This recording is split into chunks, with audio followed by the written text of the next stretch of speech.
So this one is straightforward. We are given that alpha is summation of 1 to infinity sine to the power 2k into pi by sine of pi by 6 to the power 2k. Sine pi by 6 is 1 by 2. So 1 by 2 to the power of 2k, which essentially is 1 by 4 to the power of k. So the sum of infinite GP, this becomes 1 by 4 into first term into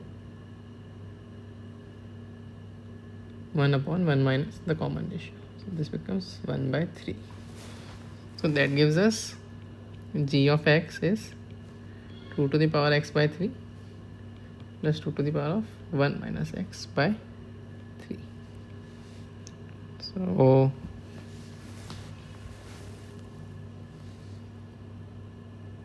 to find its minimum, we'll use AMGM. This plus this by 2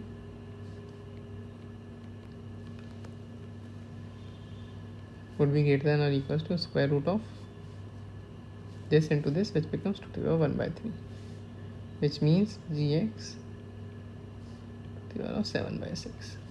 And it is attained when 2 to the power x by 3 is equals to 2 to the power 1 minus x by 3, that is x equals to half. This is the minimum. Then after which it will increase. Let's find the derivative. G prime x is 3 minus 1 minus x by 3 into ln2 by 3. So at x equals to half, this is indeed 0, and at x less than half, this is greater than 0. No, this is less than 0.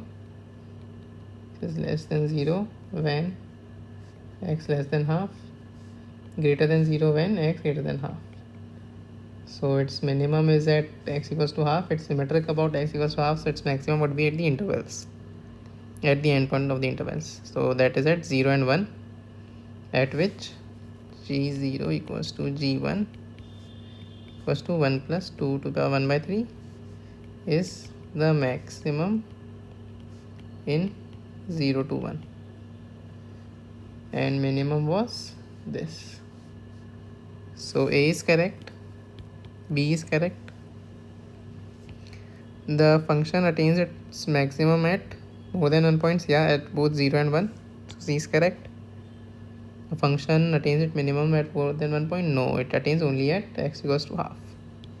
So answer is A, B and C.